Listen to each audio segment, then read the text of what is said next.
unahin na po natin ito, development po ito ngayong araw.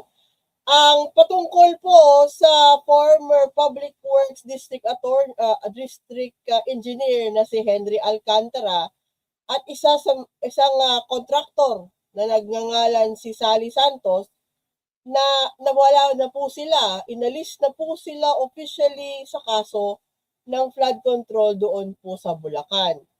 Ito po ay bunsod sa kanilang pagiging papasok na po sila sa Witness Protection Program. Sila po ay state witness na po ngayon sa kaso. So bilang yun po yung ano nila, transition. Respondente sila sa kaso, pero dahil sila ay nag-state witness, tatanggalin po sila doon bilang respondente at sila po ay magiginang witness sa kaso. So ito nga po ay official na po ito ngayong pong araw, kahapon pa pala, at talagang nilaglag na sila sa ang kaso po nila ay graft, 3 counts ng graft at malversation case related sa yung anomalous flood control projects doon sa Bulacan. Tinanggal na po sila. Ang rason po nga ano na po sila, napasok na po sila sa Witness Protection Program, WPP. State witness na sila, hindi na sila kasali sa kaso. Sila yung kukunan po ng impormasyon, sila po yung mag-witness sa kaso. At bunsungan nito nalaglag na po yung ang mga kaso laban sa kanila.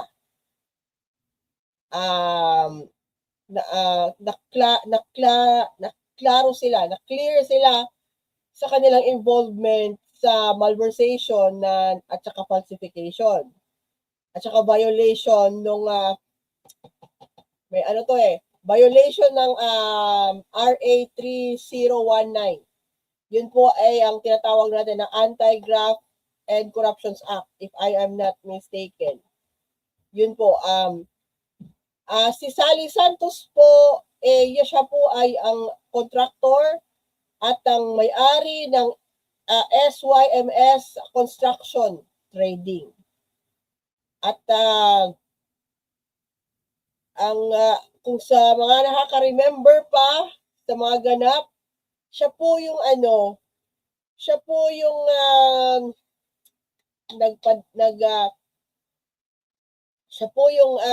hiram lisensya. Yung nagpapahiram ng lisensya ng mga lisensya sa construction sa DPWH. Siya yun po, si Sally Santos.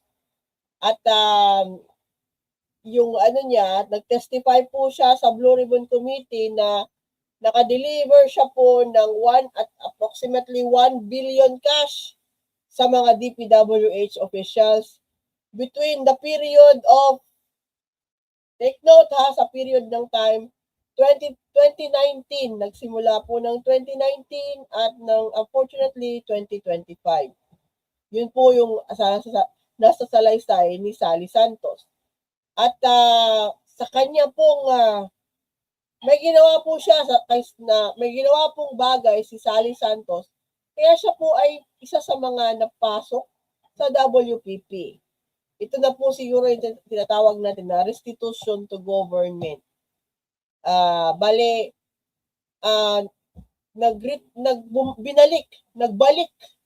Nagbalik po si Sally Santos ng 20 million pesos. Nagbalik siya sa gobyerno. Nagsauli siya ng 20 million pesos. Mga nangyari to, sa mga nakaka-remember, it happened around late last year. Nagbalik siya, tapos kasali pa dito from the 20 million niya na binalik, nag-turnover pa siya ng additional 15 million pesos.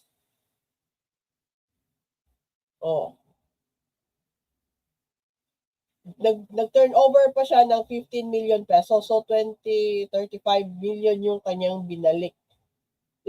This happened last year pa. Mga around December last year. So, yun po, nung September 2025, doon na po tinatrabaho yung application para sa Witness Protection Program, WPP. Siya po ay naiiba sa kaso ng mga diskaya po. Pareho silang kontraktor. Ito si Sally Santos, contractor din. Yung mga diskaya, contractor din. Pero bakit kayo, kung magtataka kayo, bakit si Sally Santos ay napasok sa WPP at yung mga diskaya ay hindi pa napapasok sa WPP kahit anong depensa,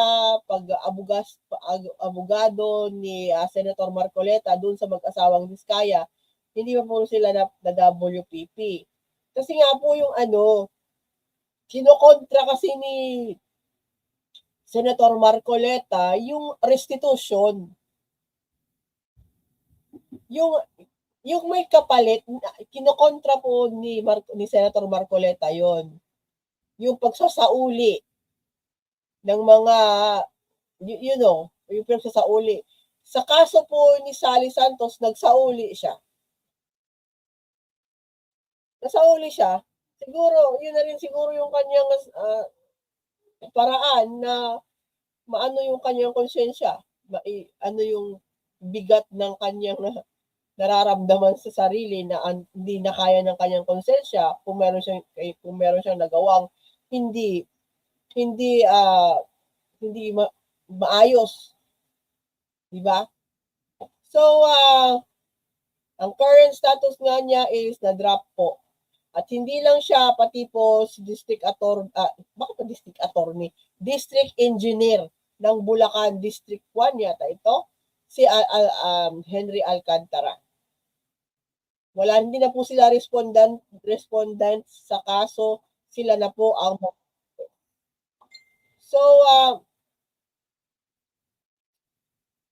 ang remaining na lang na naakusado ito pa, ito na lang po yung hinihintay natin ng mga developments na ngayon na si Alcantara ay prosecution witness na siya sa kaso, ay nakaschedule po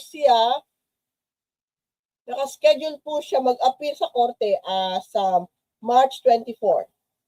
Sa March 24, 2026, next week, mag-a-appear po si Henry Alcantara doon sa korte in a separate malversation case against former Representative Saldico. At ito po ay labasin po to sa Bulacan, Oriental Mindoro po ito na kaso ng flood control. May mga pending po na plunder complaints, kung saan si Alcantara ay siya na po ay respondente at witness, involving si pangalanan natin, involving po si Senator Jinggoy Estrada at saka si former Senator Bong Revilla Jr. Bakit hindi sinali ito bakit hindi sinali si Joel Villanueva dito? Hanapin natin mamaya kung kasali siya. Pero separate case na po ito. Ang iba pang akusado na kagaya nila Bryce Hernandez at saka isa rin yung si JP Mendoza ay sila po ay respondante at saka magsasimula na po yung kanilang pre-trial sa April 13, magsisimula na po yung mga kaso kay Bryce Hernandez at saka kay JP Mendoza. So, yun na yun. Ito po yun sila. Ito po ay ang latest. Sa mga hindi nakikita tong mga news na to, ito po ang latest sa Bulacan. Ano to Bulacan lang po ito Bulacan na flood control anomaly. Yan pa. Yung sa iba, madami pa talaga silang kailangan sagutin. For the meantime, sila na po ay sa ilalim ng WPP at sila po ay nagko-cooperate na sa gobyerno. At siguro naman makikita silang credible, lalong-lalo na tong si si Henry Alcantara, engineer po siya ng gobyerno district engineer po siya ng DPWH. So kung talagang meron talaga siyang alam, siya po ang isa sa mga tao na kukunan ng impormasyon. At masasabi natin na siya, alam niya yung operasyon niyan, first hand siya. Kahit pa man sabihin natin na siya po ay tumikim sa mga illegalidad, lalo na yung mga lifestyles.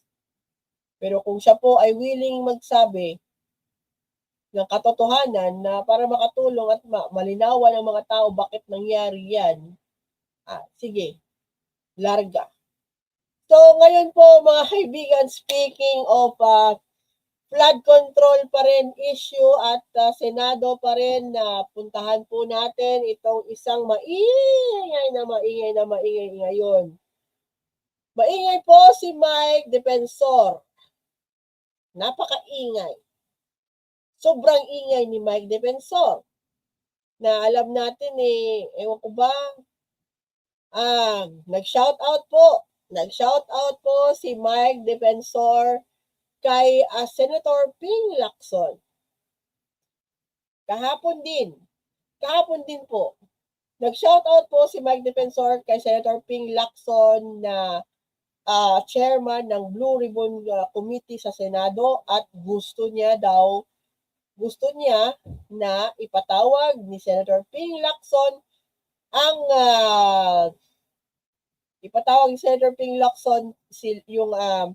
sila Bersamin. Hindi po to si Lucas Bersamin ha. Ito po yung anong pangalan nito? Hindi po ito si Lucas Bersamin. Ito po ay yata yung kanyang pamangkin na si Adrian Bersamin. At si Olivar, si Trigib Olivar, yun yung gusto niya ipatawag. At ipatawag din yung kanilang 18 Marites. 18 Marites gusto niya ipatawag sa susunod daw na next flood control hearing dyan sa Senado. Wow! Wow naman!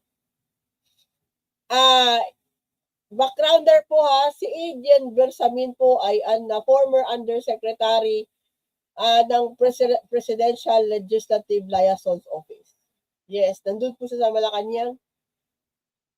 Si Trigib Olivar po ay former undersecretary ng Department of Education.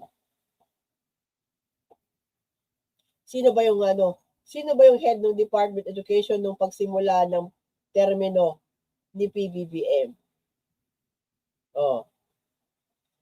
Yung 18 Marines daw at nag-rebranding na po pala sila yung 18 ex-Marines, hindi na po sila, wag daw po nila natin sila tawagin na ex-Marines. Kasi nga hindi naman talaga sila lahat ex-Marines. Ex-soldiers na daw sila tawagin. Rebranding po sila kasi mga sundalo naman daw sila ng katotohanan. Ang sarap sipain mo to. So, gusto po ipapatawag. Wow, parang nag-uutos lang ng katulong to si Mike Differential, no? Kay Blue Ribbons Chairman Ping Lacson. Sa unang-una pa, ilabas niya muna si Orly Gotesa. Si Mike Defensor po, nananawagan tayo kay Mike Defensor, ilabas niya muna si Orly Gotesa. Yun po yung una Yun po yung talagang ex-marine niya. Bakit iniwan nila si Orly Gotesa sa ere? Asa na yun? Kailangan siya na ngayon at para maging matibay yung inyong 18 soldiers. Asa na yun? Para bang nakikita ko sa ginagawa po ni Mike Defensor, yung para bang tipo ng ano ba, taong may ADHD. Attention deficit disorder. Hyper siya. Parang ganun. Kasi ganito po yun. Isa sa mga trait ng ADHD po is sa adult ADHD, yung magsisimula ka po ng isang proyekto. Gagawa ka ng isang project. Focus ka ng isang project. Gagawa ka. Tapos, pag na-distract ka lang ng kahit ilang minuto, na-distract ka na ibang gawain, mawawala na yung, hindi mo na matatapos itong isang project na to, lilipat ka na sa ibang project, gagawin mo yon. Tapos, mawawala na naman yung, madidistract ka na naman, meron ka na naman nakikita ng ibang kahiligan, hindi ka pa nga tapos dito sa ikalawa, lilipat ka na naman sa ibang gagawain. Yun po ang tinatawag ng gano'n na behavior, yung ina-manifest ni Mike Defensor, yung lipat siya ng lipat, gawa siya ng gawa ng isang bagay, pero hindi pa niya binatapos yung una. Yun po ay ang isa sa mga trait ng mga taong kulang sa focus. Di ba ba? Parang ganun yung nakikita ko sa kanya eh. Yung gusto niya mangyari all at once. Parang gusto niya overstimulated siya. Hindi pa niya natatapos yung una, yung pangalawa, gusto niya nang gumawa ng ibang project. Ganun siya. At ganun yung nakikita natin all across kasi maingay nga po siya. Lagi siya nagpapa-interview. Sa social media, sa mainstream media. Hindi pa nga niya na naayos yung kay Orly Gutesa na gusot nila, di ba? Gusot po yung nangyari kay Orly Gutesa yung pagpresenta nila through him. Kasi siya po yung nagdala kay Senator Marcoleta kay Orly Gutesa. Gusot pa talaga yun. Kasi nga po, peke yung affidavit ni Gutesa. Yung notary public na sinabing pumirma sa salaysay ni Orly Gutesa ay umalma. Sinabi na hindi niya yun pirma. So, peke yun. Poison yung dinala nila na salaysay doon sa Senate. Blue Ribbon Committee kung saan si na ang chair, si Ping Lacson. Yun yung unang-unang naglagay sila ng poison doon sa Blue Ribbon Committee hearing ni Ping Lacson. Poison yun si Orly Gutesa doon. And ine-expect ni Mike Defensor na iaalaw na naman ni Senator Ping Lacson na bigyan pa ng 18 more poisons yung kanyang kanya Blue Ribbon na hearing. Would you expect? Siguro, posible po itong dalawa. Posible po ipatawag si Adrian Bersamin. Yes, at saka si Trigib Olivar. Yes, posible po silang ipatawag. Pero yung 18 ni Mike Defensor, ang tanong ngayon is, would Senator Ping Lacson risk another Gutesa incident? Kasi alam po natin yung 18 na sinasabi ni 18 soldiers, recently po nag-appear po sila sa NBI at isinailalim na ilang ang kanilang mga sarili na gumawa ng kanilang mga sinumpaang salaysay, affidavit. Sinalang po sila sa isa-isang one-on-one interview ng mga agents na NBI. Inimbestigahan sila, sumalang sila isa-isa, gumawa sila ng kanilang sinumpaang salaysay isa-isa. Okay, fine. Ang siste po, pagkatapos ng lahat na yon, hindi po ayaw po pirmahan. Ayaw pirmahan ng mga sundelo. Ayaw nila pirmahan yung kanilang salaysay. At meron doon, ilan doon, gusto pang papunit ng kanilang abogado na si Libay Baligod. Gusto punitin. Kung ganun po yun, ibig sabihin, yung mga papel, posibleng kasi kaya nga po may abogado. Tiningnan siguro ng abogado nung 18 na si Levi Baligon, nakita yung kanilang mga salaysay at a glance na realize niya na hindi nagtutugma yung kanilang mga kwento at kaya gusto niya ipapunit. Wow. Di wow. Tapos ngayon gusto ninyo isalang dyan sa Senado. Ewan ko sa'yo, Mike Defensor, alam niyo po ba, mataas na po itong history ni Mike Defensor sa mga ganitong klaseng mga PRO. Year 2000s pa po. At isa sa mga hindi natin nakakalimutan, sa mga kasing tanda ko na dito sa social media ay yung Ador Mawanay incident. Early 2000s po ito. Hindi pa ako ganun katanda para makalimutan yung mga insidente ng Ador Mawanay. Madami yun eh. Doon po sa interesado, hanapin po ninyo yung aking may write up ako dati. Na-write up ko na to dati. Hindi lang yung kanyang operasyon, PR operations ang tinalakay ko, pati po yung background ni Mike Defensor sa mining industry. May background po yan sa mining industry. Naging Department of Environment and Natural Resources po yan si Mike Defensor nung panahon ni dating Presidente Gloria Macapagal Arroyo. Doon siya. So, doon sa mga interesado malaman yung background ni Mike Defensor sa mining industry, hanapin lang po ninyo doon sa The Political Bandera 4.0. I think nasulat ko yun somewhere. Hanapin nyo yun. So, ito po si Mike Defensor, operator po ito. Troubleshooter, you can say a troubleshooter kung yung imahe ng kanyang kliyente or kanyang principal tumatagilid. Gumagawa po yan siya ng chaos, gulo. Chaos operator yan siya.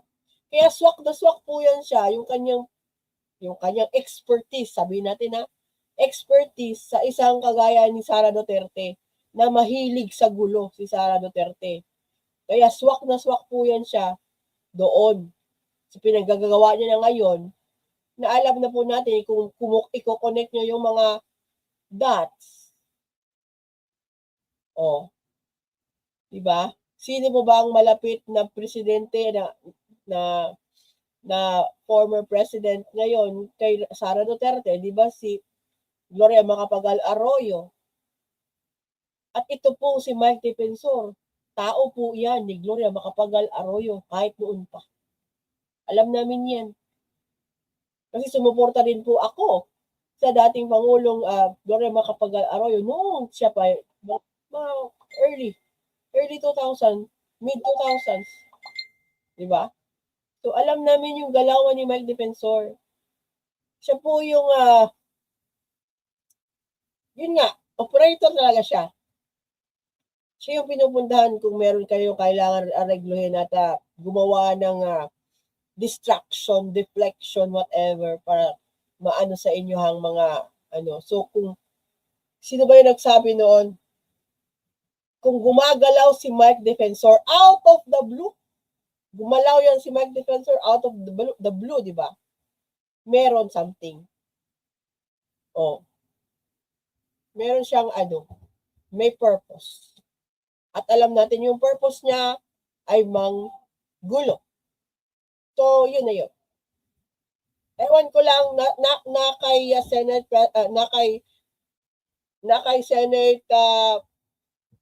Senate pro tempore Ping Lacson na po kung iimbitahan niya yung 18 na sundalo nila.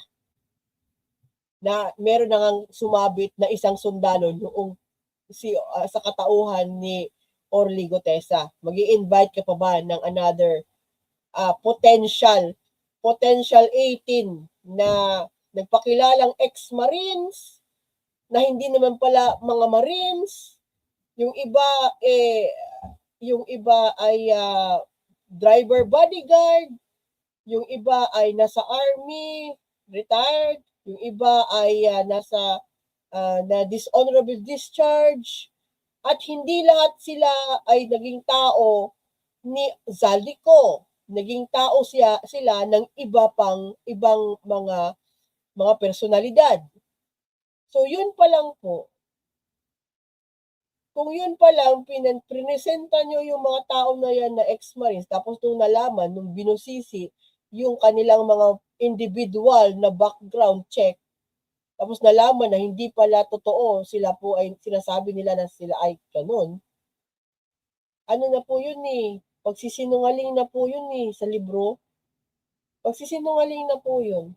Nagpresenta ka na Marines ka. Tapos hindi ka pala Marines. Pagsisinungaling na po yun. So, ewan ko anong hindi pa po natin alam kung ano ang magiging development sa hiling ni Mike Diferensya. Hintayin na lang po natin sa mga susunod na araw, baka next week.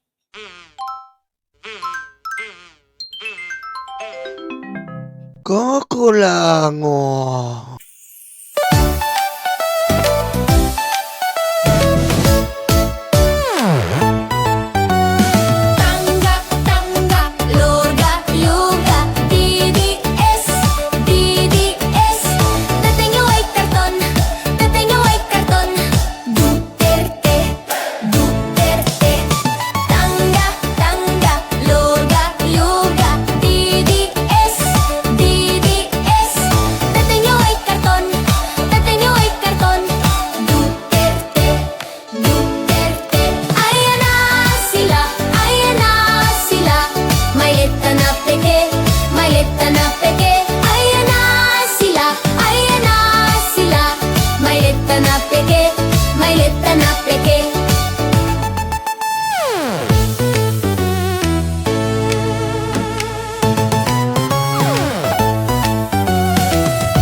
Ang dede